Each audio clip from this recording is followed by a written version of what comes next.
Vamos a considerar otra palabra de Cristo y hemos puesto el título de Palabras de Dolor. Pocas expresiones del Señor Jesucristo en la cruz encierran tanta hondura o profundidad como este clamor: Dios mío, ¿por qué me has desamparado?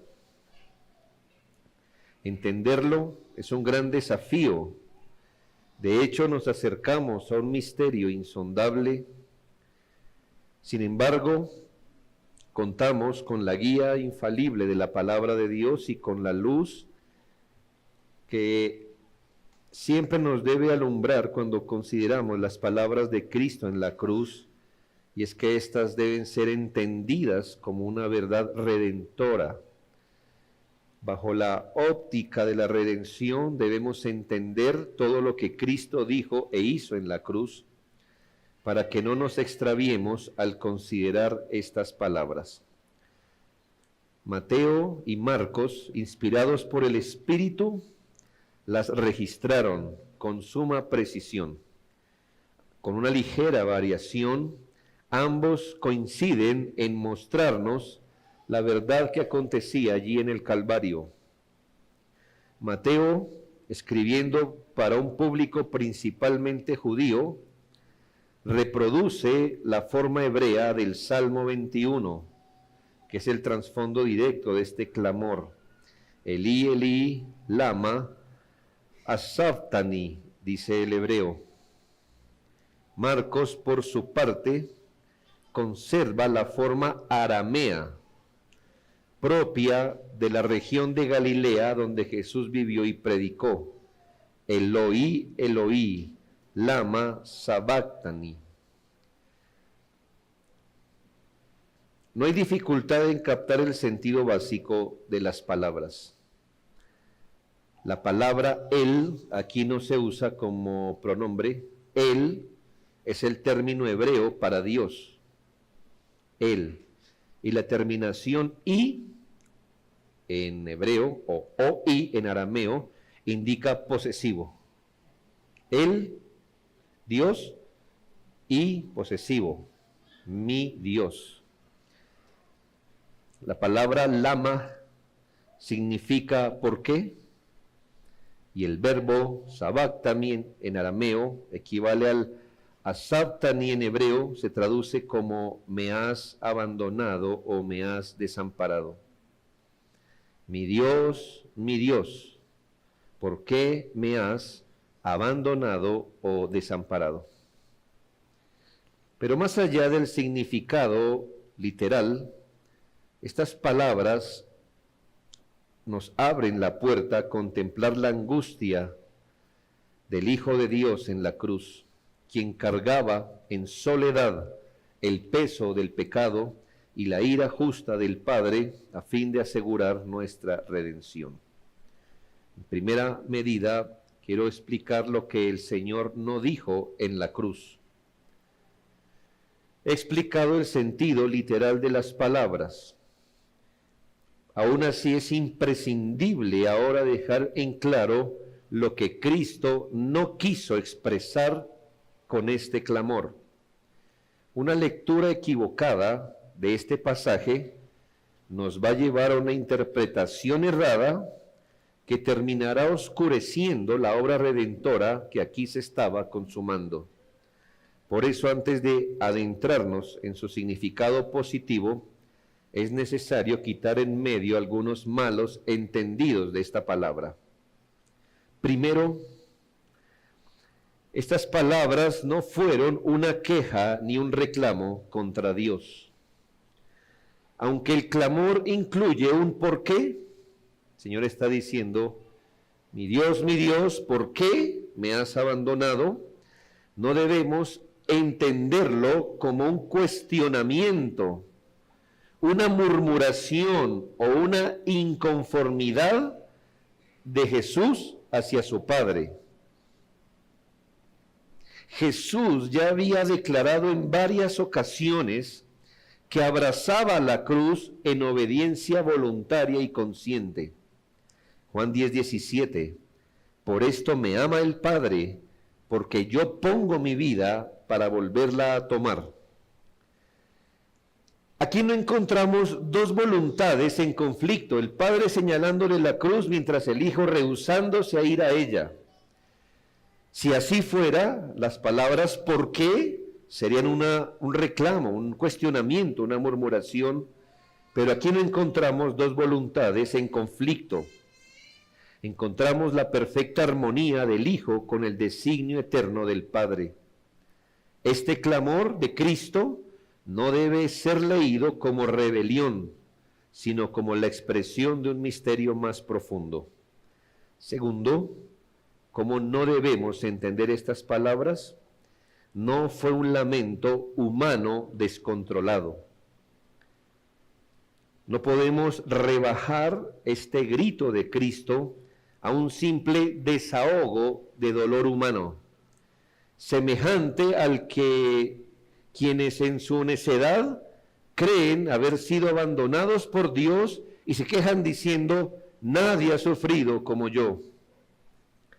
En labios de Cristo no hay resentimiento, desconfianza ni derrota. Eso sería rebajar a Cristo al plano más bajo del ser humano. No solamente eso, sino rebajarlo al plano de la desconfianza. Él no está diciendo algo como, ¿por qué me pasa esto a mí? Como quien se desespera ante la aflicción. Por el contrario, incluso en medio de su agonía, Cristo permanece dueño de sí mismo, consciente de su misión y expresando la profundidad de un sufrimiento único y redentor. Tercero, estas palabras no pueden ser entendidas como un abandono absoluto de parte de Dios. Debemos ser cuidadosos en este punto. El clamor de Cristo no puede ser interpretado como si en algún instante la unión eterna de la Trinidad hubiese sido quebrada en la cruz. Dios no puede dejar de ser lo que es. Un solo Dios en tres personas, perfectamente uno y perfectamente trino. Tampoco debemos pensar que el Padre interrumpió o rompió su comunión esencial con el Hijo. La misma Escritura nos muestra que tanto antes como después de estas palabras, Jesús siguió dirigiéndose confiadamente a su Padre. De hecho, fue el poder del Señor que lo sostuvo en medio de su pasión, pues como dice Hebreos 9:14, la entrega de Cristo en la cruz fue un acto realizado en aislamiento. No fue un acto realizado en aislamiento, sino mediante el Espíritu Eterno. Por tanto, hermanos, no hablamos aquí de una negación de la unidad divina, ni de un divorcio de la comunión entre el Padre y el Hijo, ni de un desamparo que dejara a Cristo librado a sus propias fuerzas y recursos. Así que habiendo entendido que no o cómo no deberíamos entender estas palabras, cómo entender las palabras de Jesucristo en la cruz aquí. Hasta aquí hemos recorrido, hermanos, distintos enfoques en las palabras de Cristo desde la cruz.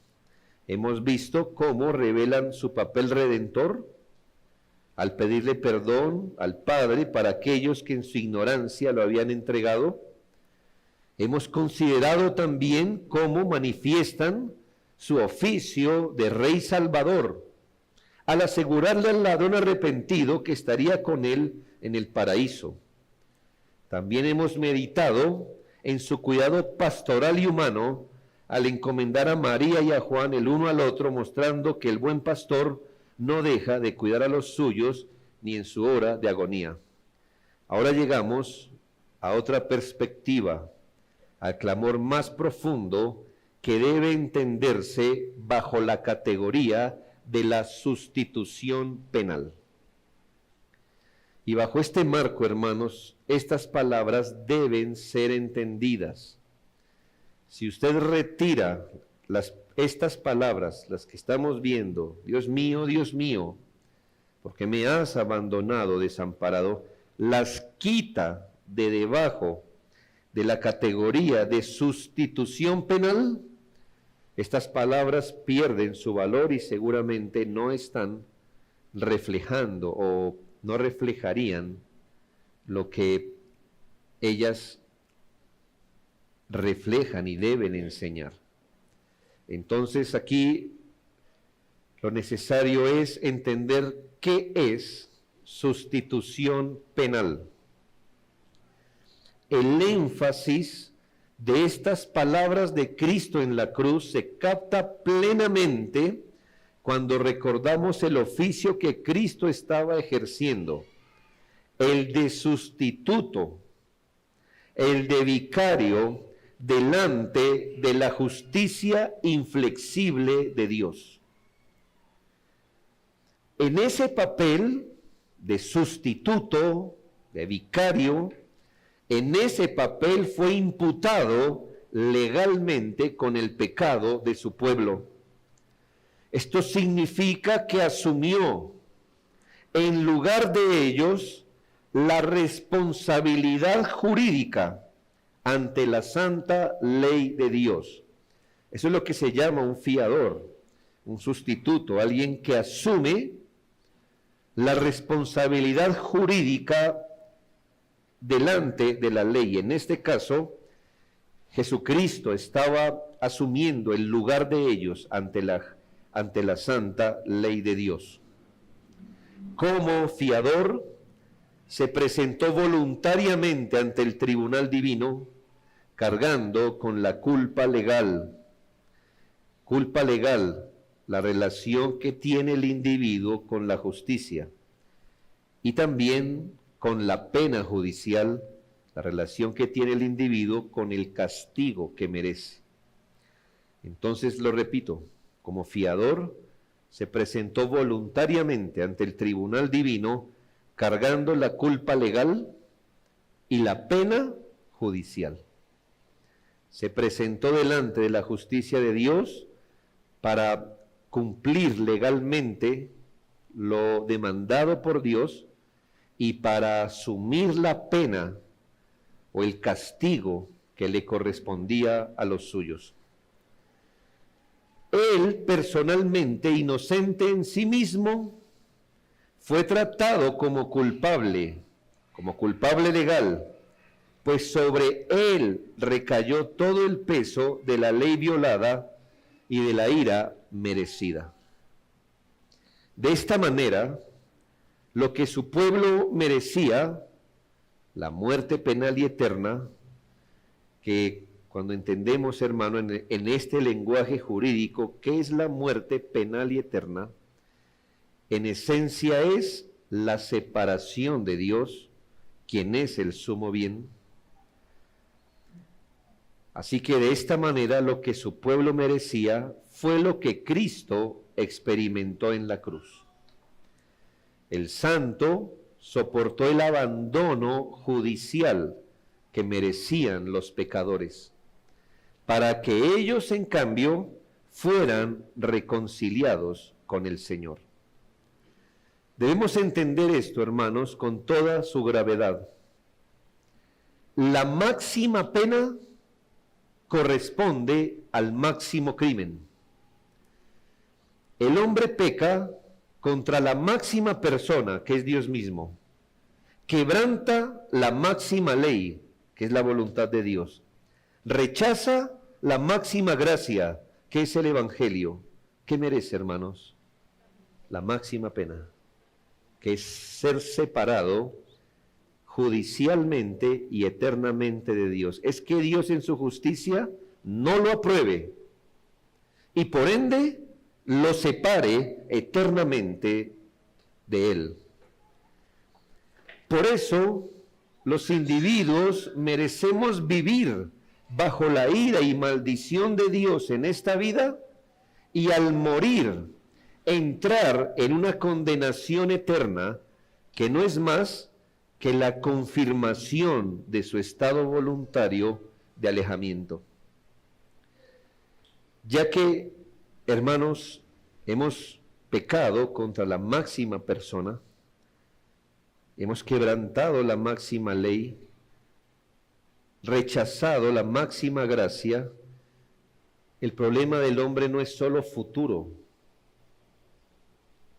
Todo hombre, por eso, merece vivir hoy bajo la ira y maldición de Dios. Es decir, merece que Dios lo mire y lo desapruebe, que se aleje de él. Y al morir, ese estado en el que vivió se confirme eternamente. ¿Cómo vivió? ¿Contra la máxima persona? Pues en la eternidad eso se confirma. ¿Quebrantando la máxima ley? Pues confirmando esto. Rechazando la gracia, esto al morir, al entrar en la condenación eterna, confirmará su estado voluntario de alejamiento. Cristo entonces fue a la cruz como sustituto penal, recibiendo en sí mismo la maldición que correspondía a los suyos, para que ellos recibieran en Cristo la bendición de la vida eterna. ¿Es este asunto, hermanos, o es en este marco que las palabras de Cristo deben ser entendidas? Un abandono penal, un abandono judicial, que el Señor fue objeto cuando, cargando el pecado, el Señor lo ve cargado con el pecado, entonces lo desaprueba legalmente. Y por ende se retira su favor. Y eso fue lo que Cristo hizo en la cruz, y esto no por él mismo, porque él no está respondiendo por su propio pecado. Es un sustituto, se puso en lugar de, él es un fiador, está pagando por lo de otros. Ahora entendamos, habiendo entendido esto, su clamor desde la cruz. Es desde este ángulo que debemos comprender sus palabras. Este clamor, hermanos, pertenece al insondable misterio de la redención.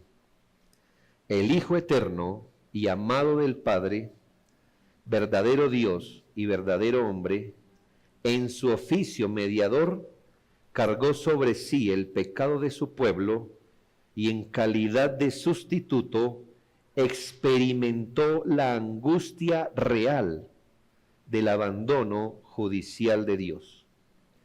Isaías 53:6 dice: Jehová cargó en él el pecado de todos nosotros. Algo estaba cargando él, era el pecado de nosotros. Y él experimentó la angustia real de haber sido abandonado judicialmente por Dios. Aquel que no conoció pecado fue declarado culpable por nosotros. Le fue imputada nuestra iniquidad al que no conoció pecado, 2 Corintios 5:21, por nosotros lo hizo pecado. ¿Quién hizo pecado a Cristo? 2 Corintios 5:21, Dios, al que no conoció pecado, él, Dios, lo hizo pecado por nosotros, para que nosotros fuésemos hechos lo contrario, justicia de Dios en él. Y así en la cruz, hermanos, fue hecho maldición en nuestro lugar. Gálatas 3:13. Cristo nos redimió de la maldición de la ley, hecho por nosotros maldición, porque está escrito, maldito todo el que es colgado en un madero. Gálatas 3:13. Fue contado entre los transgresores, Isaías 53:12. Contado con los pecadores, habiendo él llevado el pecado de muchos. Y primera de Pedro 3:18, Cristo padeció una sola vez por los pecados, el justo por los injustos, para llevarnos a Dios. Todos estos textos citados son textos claros de la calidad de sustituto que él tenía en ese momento, pero es claro que él experimentó la desaprobación judicial. ¿Y por qué retiño judicial? Porque jamás puede ser el rechazo hacia su propia persona. ¿Me hago entender? El Señor no está rechazando a su Hijo en sí mismo, hermanos. Él es puro. Y ni siquiera en la cruz Él contaminó su propio ser. Pero estaba cumpliendo una función de llevar un expediente pecaminoso. Y en la calidad de fiador fue desaprobado. ¿Por qué? Porque llevaba pecado. Esto es un misterio, hermanos, pero no podemos caer en el error de pensar que el Señor, el pecado de su pueblo, cayó sobre su alma contaminándola. De forma que cuando su Padre lo mira, lo desaprueba como un pecador. No, hermanos. Le mostré que es un asunto judicial. Jehová cargó en él el pecado. Es una asignación jurídica. Lo hizo responsable por nosotros. Al que no conoció pecado, por nosotros lo hizo pecado. Cristo nos redimió de la maldición de la ley, hecho por nosotros maldición. O sea, que ocupa el lugar de la maldición en la cruz. Dice que fue contado con los pecadores, habiendo llevado el pecado de muchos. Así que legalmente, jurídicamente, lo que le quiero decir es que sí, aunque personalmente nunca contaminó su alma, judicialmente el Señor lo tomó como un fiador real. Y al tener ese expediente, lo desaprobó. Lo desaprobó. Y se retiró judicialmente de él. Que esto es así, hermanos, se demuestra por, primero, el cambio en la manera en que Jesucristo se dirigió a su Padre. Al inicio de la crucifixión, sus palabras fueron, Padre, perdónalos. Pero ahora se da cuenta cómo se dirige a su Padre. Dios. Yo le he enseñado, hermano, que todas las palabras de Cristo en la cruz fueron deliberadas y pensadas. Cuando pidió por el perdón de otros, dijo, Padre, perdónalos. Y en este clamor no se dirigió a su Padre como Padre, sino le llamó Dios. Quiere decir que para pronunciar esas palabras, el Señor quiso dejar en claro una perspectiva específica. No es que hubiera dejado de ser su Padre, sino que en ese momento Cristo desea que entendamos esto, que Él contempló a su Padre bajo otra óptica, la de Dios como juez, con la espada del juicio en su mano, extendiéndole la copa de su ira y mirándole con desagrado, con el desagrado que un juez contempla a un culpable. En nuestro país se burlan de la justicia a cualquier momento, pero al menos en otros países está permitido que el juez le diga palabras de apreciación jurídica y personal al culpable. Bueno, en los países que algún temor de Dios tienen en su corazón. A veces usted puede mirar en esas cosas que pasan en otros países, cuando un juez le dice, no solamente le dice, este juzgado le imputa el delito de no sé qué y se su pena, sino que le dice, usted es un criminal, usted hizo doler a una familia, usted es un miserable, un vil, espero que nunca más vuelva a verla. Eso lo dice el juez, la luz del día. Y es verdad. Lo que le quiero decir, hermanos, es que cuando el Señor en la cruz no le dijo, Padre, eso sí hubiera sido un conflicto, si hubiera dicho, Padre, ¿por qué me has abandonado? Diría, algo en su relación, en su comunión íntima pasó. No le dijo Padre, dijo, Dios mío. Él estaba mirando a Dios como juez, con la espada de juicio en su mano, extendiéndole la copa de su ira, mirándole con el desagrado con el que un juez contempla a un culpable. En la cruz el Señor experimenta que Dios no iba a tratarlo a él con excepciones legales, sino con el rigor de su justicia. Por eso no le dice Padre, le dice Dios. El Señor sabe que con él Dios no va a hacer una excepción, que con todos los pecadores la paga del pecado es muerte, pero como él era su hijo, seamos más complacientes. No, por eso le llama Dios. Tan temible es la venganza de Jehová contra el pecado, que hasta Cristo mismo se estremeció bajo su peso. Sin embargo, observemos también lo siguiente, aún contemplando al Señor bajo esta óptica, no solo le llamó Dios, sino Dios mío. Este posesivo jamás nos permitirá entender que hubo una ruptura de comunión esencial o personal, sino un abandono judicial y penal, pero real y muy sentido, lo que nos da pie para mirar el segundo asunto. Es decir, que Cristo fue como sustituto penal, queda refrendado por la manera que Él se dirigió al Padre, y segundo, por la manera tan real y personal en que Jesucristo sufrió este desamparo.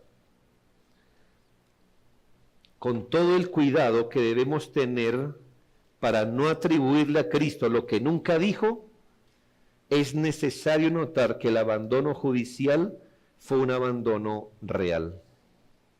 Hermanos, el Señor no estaba actuando, algo así como,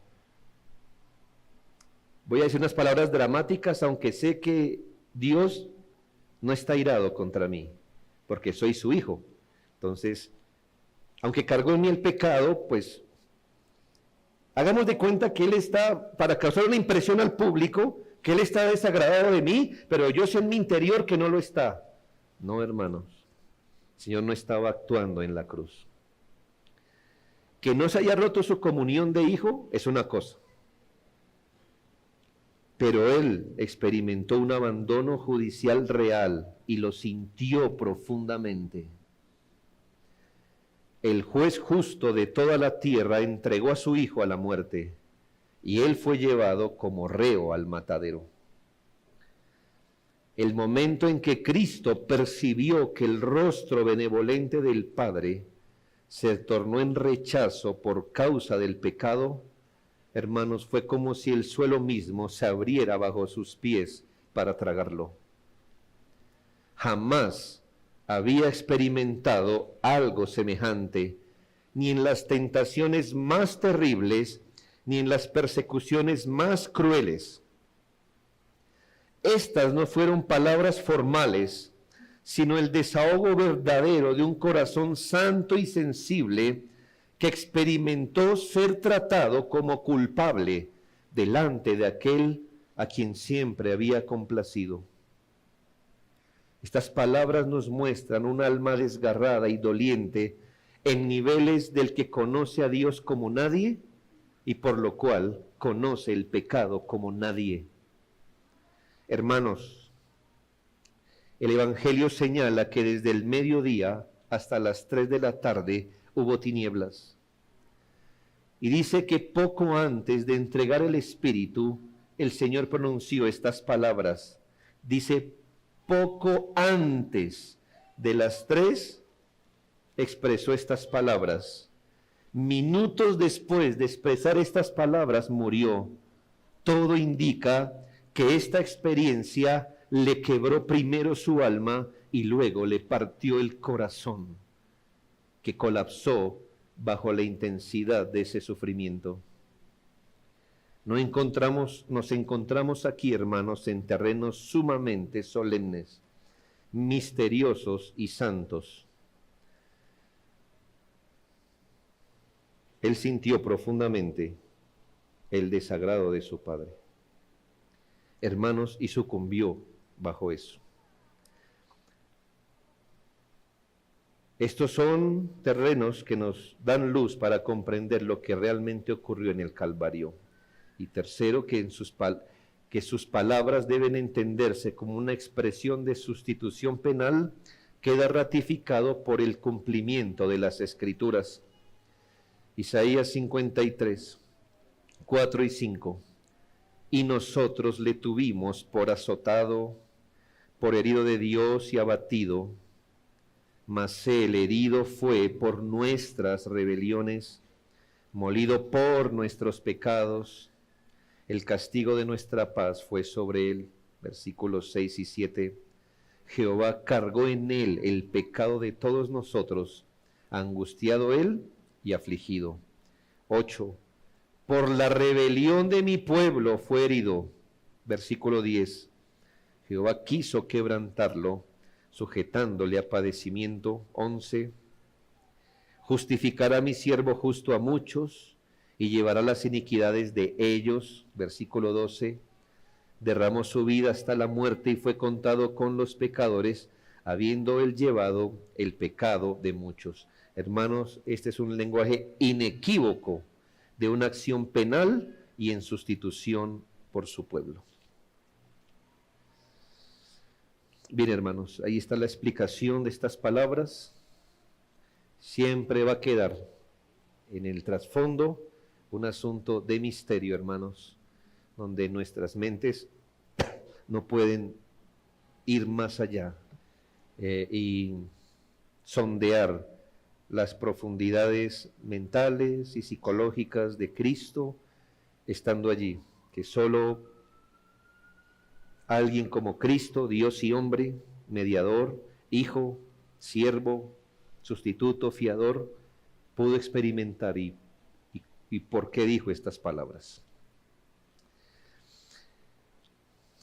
Vamos a algunas aplicaciones, hermanos. La primera es, note la superficialidad con que la gente del común se acerca frente a estas verdades. Quiero que aprecien este texto la superficialidad con la que la gente comúnmente y la gente del común se acerca cuando aprecia estas verdades.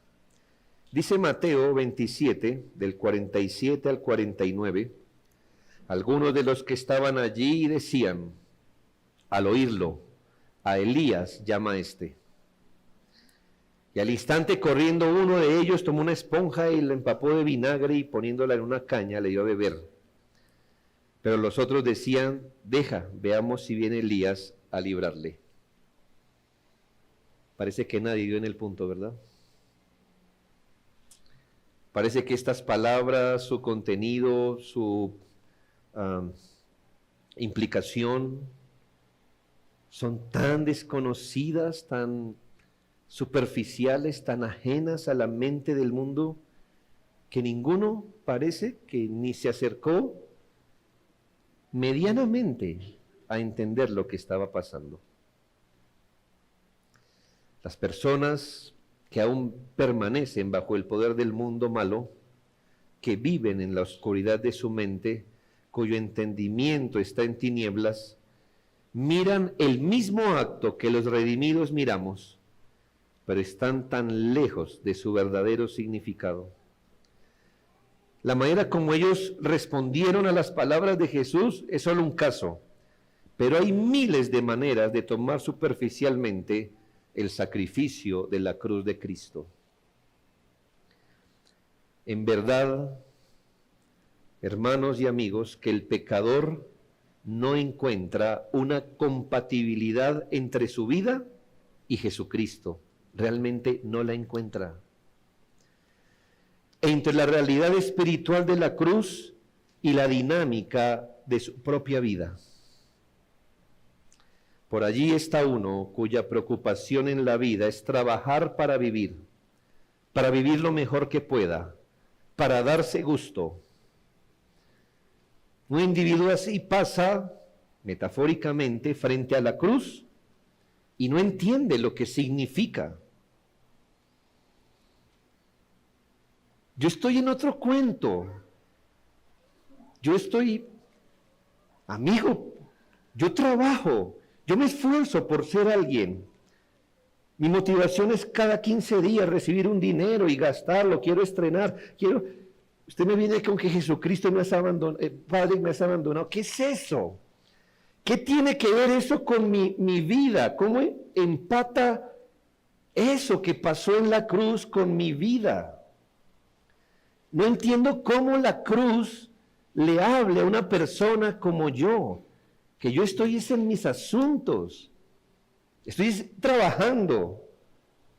Déjeme que ya me gasté mi prima, estoy aspirando a la otra y voy a trabajar a mi pensión y voy a procurar un trabajo mejor y ojalá me pensione joven y entonces haré lo que pueda y voy a seguir paseando, voy a seguir. ¿Qué tiene que ver Cristo con esto? Hermanos, la gente del mundo no le pega ni cerca a lo que un día pasó en la cruz del Calvario. No entienden cómo la dinámica de su vida tiene que ver algo con la cruz. En el otro lado está el amigo o amiga que ha orientado su vida a sus placeres pecaminosos. Quiere andar a la moda, quizás bebe, anda en relaciones inmorales. Este amigo o amiga pasan por delante de la cruz y no logra ver qué tiene que ver su vida con ello. La vida solo hay una, hay que disfrutarla. Comamos y bebamos. Uno se muere, nada se lleva. Lo vivido, vivido, lo comido, comido. La vida es para gozar y viven en eso, hermanos. La gente vive para esto. La gente trabaja para el próximo fin de semana, para poder beber algo, para poder estar con alguien más. En un incesante cambio de relaciones y experiencias, unas y otras, y pasan metafóricamente por enfrente a la cruz y no entienden cómo eso tiene que ver con la dinámica de su propia vida. Así como el hombre errático que cuando el Señor dijo, Elí, Elí, lama sabactani, corrió a darle un poco de vinagre. ¿Usted se puede preguntar, ¿y eso qué tenía que ver?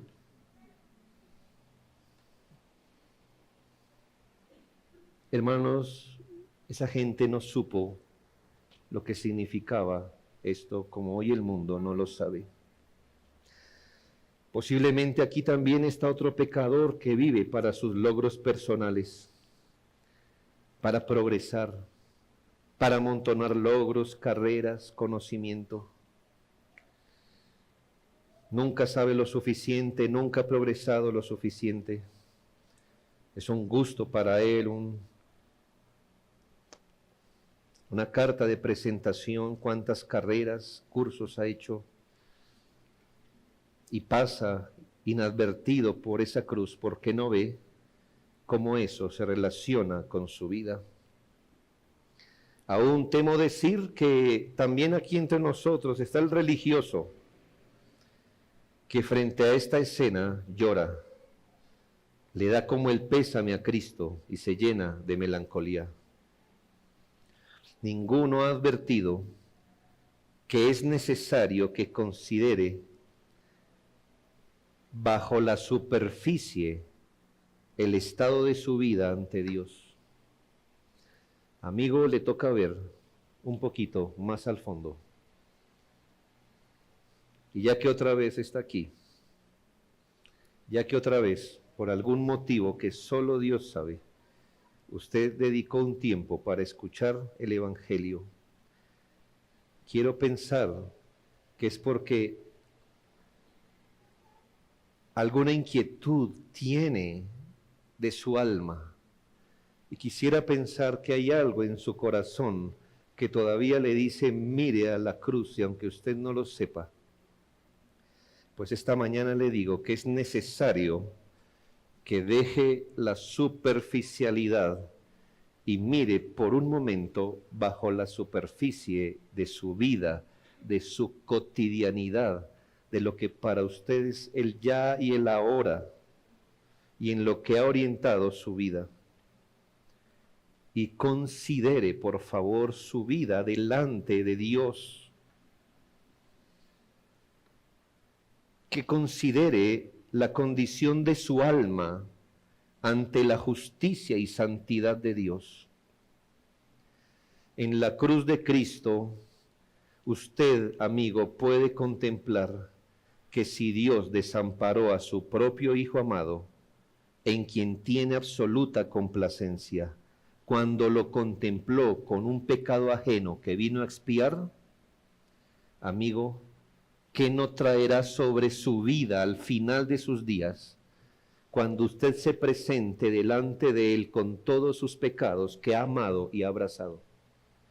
Pecados propios, no ajenos, los suyos. Cuando usted pase a la eternidad y se presente delante de Dios, donde no hay carreras que sirvan, logros que sirvan, placeres que lo animen. Si el Señor no escatimó a su propio Hijo, ¿qué no traerá sobre usted cuando usted aparezca en la eternidad abrazado de los pecados en los que quiso vivir? Usted puede seguir sacudiendo la cabeza en esta tierra y haciendo negación. No, eso no debe ser así. Yo no soy tan así. No tengo excusa. Usted puede seguir su propio rumbo. Usted puede haber elaborado un par de argumentos con los que le gana al angelito que se le para encima de su hombro, susurrándole que se porte bien. Sus argumentos quizás logren derribar los argumentos de ese angelito que se le para en el hombro izquierdo. Pero ningún argumento suyo puede pasar el fuego consumidor de la justicia divina. Si el Hijo de Dios no fue perdonado en la cruz, usted tampoco lo será. Usted no tiene justicia que presentar delante de Dios. Sus buenas obras, si es que ha meditado en ellas, sus virtudes, sus pretendidos logros, se consumirán como hojarasca en fogata cuando llegue el día final. Nada de eso le justificará como un pecador delante de Dios. Todo pecador debe hallar su justicia en Jesucristo, la única justicia que Dios considera válida. Él no dio a su Hijo en la cruz como un espectáculo o un juego, ni para hacer imágenes religiosas. Lo dio por el infinito problema del pecado del hombre y su falta de justicia para entablar comunión con Dios y entrar al cielo. A menos, amigos, que caigan de rodillas ante Dios y sus pecados sean perdonados, y a menos que con fe reverente crean en Jesucristo, quien va a experimentar el abandono eterno de Dios será usted. ¿Sabe, amigo, que hay dos tipos de pecadores en el infierno descritos en la Biblia? Uno que llora y uno que tiene rabia. Dice la Biblia que allí será el lloro y el crujir de dientes. Y quiero decirle que si usted no se arrepiente, usted será alguno de estos dos. No sé cuál será usted. si el que pasando a la eternidad usted llorará, y créame, va a recordar cada sermón al pie de la letra, y llorará para siempre. Y usted dirá también, mi Dios, estuve tan cerca, tantos domingos, tantos sermones, tantas invitaciones, y las dejé pasar una y otra vez. Y volví el lunes a mi orientación de vida, volví a mis asuntos, pero esta vez nada puedo hacer. Quizás también otro amigo aquí sea el que cruje los dientes, el que en la eternidad pasará rabiando contra Dios, contra Jesucristo, contra el Evangelio.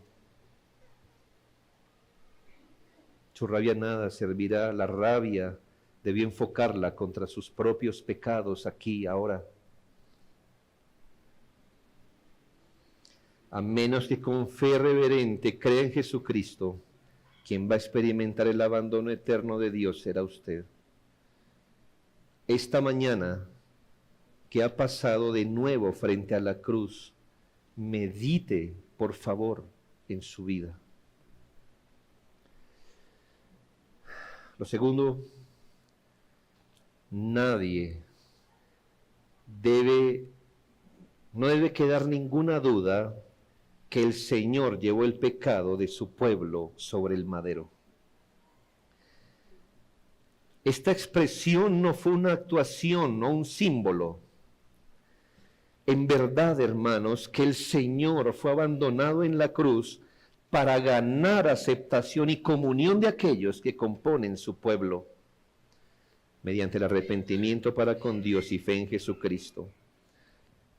Ninguno que haya acudido a Jesucristo, confiando en Él como el único sustituto, despojado de sí mismo, arrepentido, experimentará el abandono judicial de parte de Dios.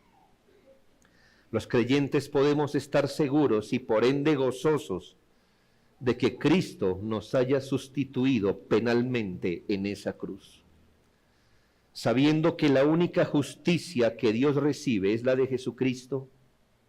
Los creyentes pueden estar seguros que al haber sido puestos en Él por la fe, han sido alejados de la posibilidad de sufrir la pérdida eterna. Que nadie dude, que ningún cristiano dude, que cuando el Padre miró con ira justa a Cristo, llevando el expediente de su pueblo, en ese mismo momento ganó para su pueblo la mirada complaciente del Padre. Eso quiere decir, querido creyente, que usted nació bajo la mirada airada de Dios, para que al llegar a Cristo jamás la vuelva a experimentar. El Señor jamás mirará a un creyente con sus ojos de ira, porque con esos ojos miró a Cristo cuando llevó la cruz por él. Así como tan cierto que la penalidad fue transferida a nuestro sustituto, también es cierto que su justicia fue transferida a nuestro haber. Si lo uno no fue real, lo otro no lo es. Pero si lo primero es cierto, lo segundo lo es. ¿Llevó Cristo la penalidad del pecado de su pueblo sobre el madero?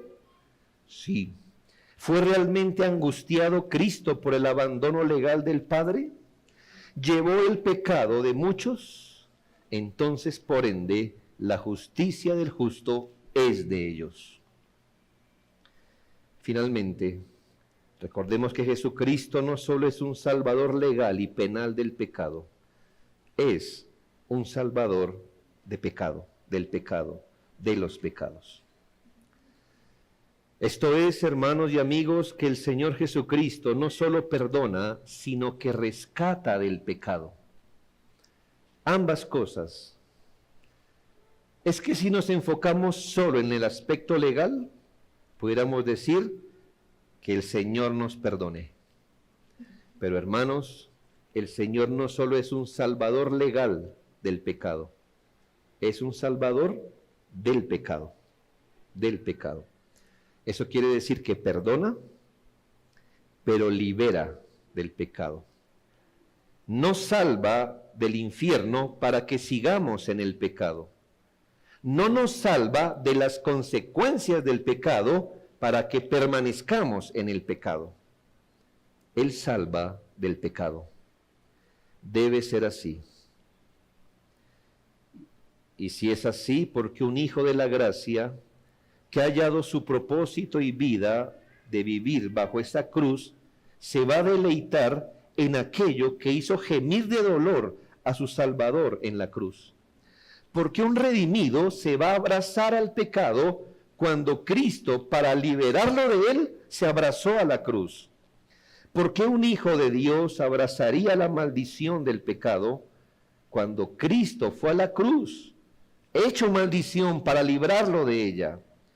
Ciertamente los redimidos no queremos llevar en nuestra alma, en nuestra mente, en nuestras prácticas o palabras, aquello que llevó a Cristo a padecer. Para nosotros el pecado no es solo algo para mortificar. Para nosotros el pecado fue el motivo, el cargo, la razón del abandono de Cristo en la cruz, y por ello día a día clamamos que el Señor nos libre de ese pecado atroz, así como también nos perdone. Al contemplar este clamor de Cristo en la cruz, entramos en el misterio más profundo de la redención. El Hijo amado, hecho sustituto, cargó con nuestro pecado y soportó el abandono judicial de Dios para que los justificados nunca lo experimentemos.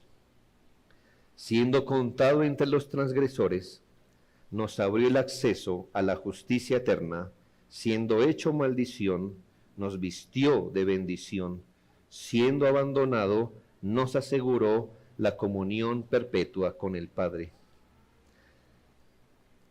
Como hace 2000 años, la cruz no nos deja indiferentes, o es para nosotros locura, o es poder de Dios para salvación. Que cada uno de nosotros se postre ante Cristo hoy, con reverencia, fe y adoración. Oremos.